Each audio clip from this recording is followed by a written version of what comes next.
From the moment the Samsung S95D OLED made its first appearance at CES 2024, I've called its anti-glare, anti-reflection technology a game changer for OLED TVs.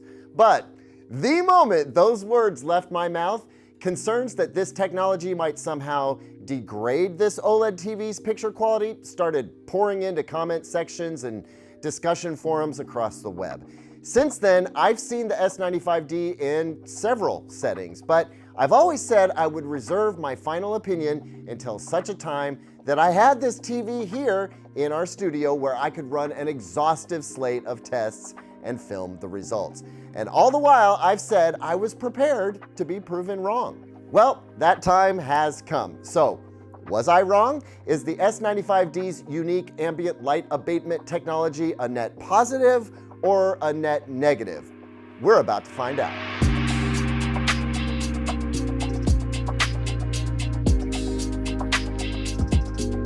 Welcome back, everyone. I'm Caleb Dennison, and I'm thrilled to bring you my take on Samsung's anti-glare technology and its implication on Samsung's 2024 flagship OLED TV, the S95D.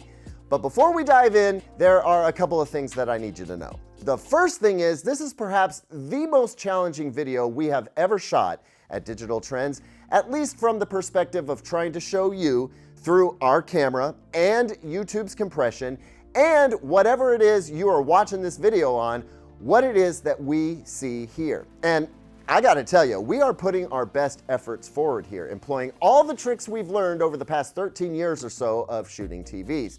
But at the end of the day, we are constrained by the physics and mechanics involved in this situation. It is already extremely difficult to capture with a camera something that at least represents what we see with our eyes. But this job has been next level challenging. And the fact of the matter is, while this video will still be highly valuable, I think, toward understanding what this TV's anti-glare tech does and doesn't do to the TV's picture quality, you will not be able to see what we see here. To see what this TV does, you have to see it in person. That's just facts. The other thing I need you to know is that I'm making this video ahead of my full review of this TV because, and this is a little spoiler, the discussion around this TV's anti-glare is a distraction from the appraisal of the TV's overall performance. Were I to try to include this video's narrative in the full review, it would blow the video up to like well over 35 minutes. And while I love that you love to watch me, we have to draw the line somewhere, and I draw the line at a 25-minute TV review. At least I try. So with that stuff in mind, let's dig in. Now, let's start with a little context. Why does this TV exist?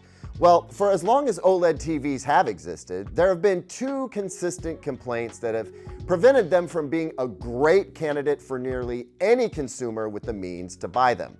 One, they struggled to get bright enough to compete with LED backlit LCD TVs. And two, they struggled to maintain their native contrast in bright rooms due to a combination of brightness limitations and reflections of ambient light elements caused in part by the glass used in the panels. Well, the last couple of years have seen flagship OLED TVs with brightness power that steps toe-to-toe with all but the most intensely bright LCD TVs. So that's problem one addressed. All that was left was to deal with the reflectivity issues. To be clear, OLED TVs have seen several different types of anti-glare and anti-reflection efforts over the past few years, but while those efforts were helpful toward preventing the TVs from essentially functioning like a dark mirror in your room, none of them managed to control reflections and glare well enough for those OLED TVs to safely be referred to as so-called bright room TVs. That is to say, if you had an OLED TV in your living room, and that living room had large windows or skylights with undrawn shades letting in generous amounts of light, or even if you had lamps or other light fixtures in the room that were positioned in a way that the TV would catch them and reflect their light back at you, the OLED TV's otherwise gorgeous picture quality was significantly curtailed. That's why the S95D was so exciting when it was announced. Samsung had the S95D positioned in a very convincing demonstration space at CES, sat right next to their own S95C from the year before, showing folks how the light coming through an adjacent window was essentially a non-issue.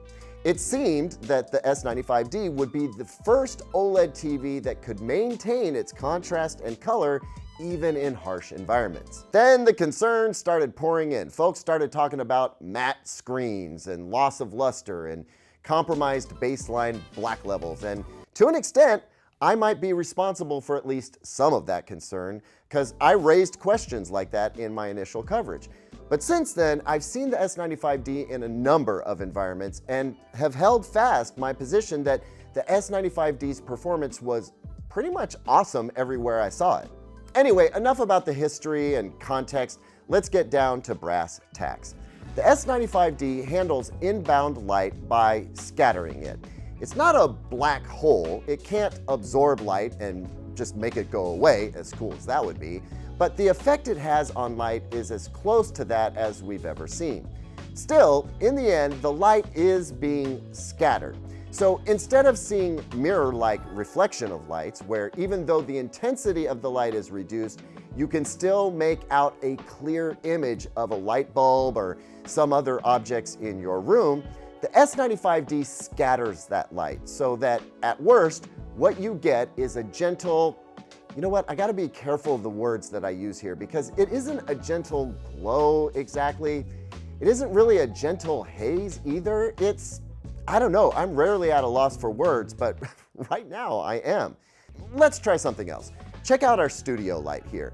This is just the raw light itself, and we've got it dimmed down pretty well. Actually, it's at 1%, about the lowest it gets without actually being off. But there is still a very clear point source of light. Now, we're not gonna adjust the brightness of the light, we're just gonna diffuse it using this softbox. And now you can tell the studio light is still on, but it's significantly less intense. That's what the S95D does with ambient light. It scatters and diffuses it so significantly, the intensity is reduced down to a level where it's really easy to just ignore. Like, you can allow yourself to get absorbed into the content now because the ambient light is now no longer a piercing distraction. And I think that's a key point that not enough reviewers are talking about. The degree to which our minds are able to filter something out is directly affected by how sharp or intense that thing is. You can forget that you have a low-grade dull headache if you get busy enough, but a sharp stabbing pain is always going to distract you. Your brain can filter out a low-grade, dull wash of air sound or droning low-frequency sound, but a sharp, piercing sound is not something that you can ignore, right? Like, the S95D takes light and dulls it down such that your mind can pretty much just ignore its presence. Now, if you are actively looking for a problem, you will always see it. But most folks aren't actively looking for a problem when they watch TV. They're getting into the content, trying to be transported to another place and time. What's distracting is when something pierces through that veneer. The S95D doesn't allow that piercing to happen. Now, I've heard some folks talking about how the S95D's light abatement performance really kind of depends on what kind of light, you're talking about the location of the light, all those different scenarios. And I'm sorry, but I just don't agree with that. I put a wide array of varying intensity of lights in different color temperatures coming from just about every conceivable angle in this space. I even opened up this massive garage door and flooded this side of the studio with sunlight. There wasn't a single scenario, not one, in which the S95D wasn't more pleasant to watch than the TV next to it. Again, this is solely from a glare and reflection perspective. There are a host of other reasons I might prefer to watch the LG G4 here, but we'll leave that for the review and versus videos. So that's my read on what the TV does with light coming at it. What about what happens with the light coming from it? Look, I'm gonna make this as simple as I can. 99.6% of viewers would never be able to describe the difference between the bright highlight intensity, the luster or wetness or sheen of the image coming from the S95D versus, say, the LG G4, unless they were comparing them side by side. The difference is significantly not significant enough. It's like what I talk about in the Nit Nerd section of my reviews, where color accuracy errors less than 3 are considered to be not perceivable to the human eye, right? There is a threshold, and the differences between these two TVs with regard to factors considered relative to the S95D's so-called glare-free technology, they don't pass that threshold. At least not to the vast majority of humans on this planet. You sit 1,000 people down in front of this TV and 9,999 of them are gonna be like, damn, that is an awesome looking TV. Now, I've also heard folks talk about there being a corona or halo around bright objects on dark backgrounds. Folks, that's your eyes. It's the same as when you're driving at night, right? Headlights from oncoming vehicles don't look like pinpoints of light. They look awash, and the way your retina captures that light causes a glow around the intense light source. Actually, camera lenses do the same. It's like lens flare, but it's your eyes. You want to check? Put up an image where you have something bright right up on a black background like this. Then slowly cover up the bright portion of the image and watch the corona disappear. Now look, I'm not saying the S95D is for everyone. Some folks just like glossy screens and prefer those. Some folks aren't ever gonna watch their TV in anything other than a darkened room and don't need this anti-glare technology at all. Folks, if that's you, you don't need to buy the S95D. Might I interest you then in an LG G4 perhaps, or even a Sony A95L? But for folks whose only reason for not buying an OLED in the past has been the frustration that comes with having what is essentially a dark mirror on their wall, the S95D is for them. It's a huge potential audience of customers for Samsung. It reaches a new market.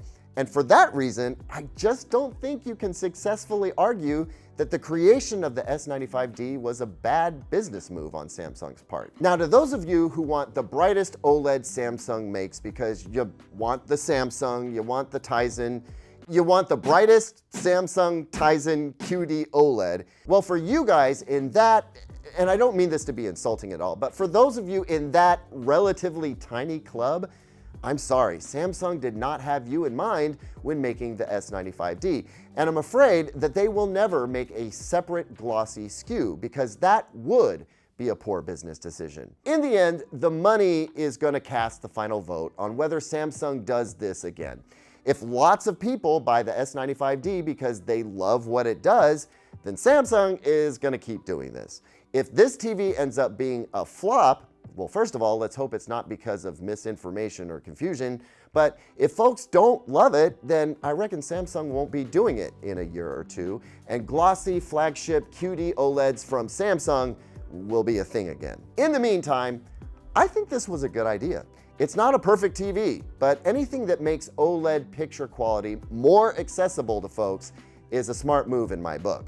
Now, it's time to turn our attention to its merits as an OLED TV in general. And for that, well, that's going to be the next TV review video that you see on this channel. Thanks so much for watching, everyone. What do you think? Let me know down in the comments. I'm sure many of you already have. Please consider liking and subscribing. It really helps us out. I'll see you on the next one. And until then, here's 2 other videos I think you might like.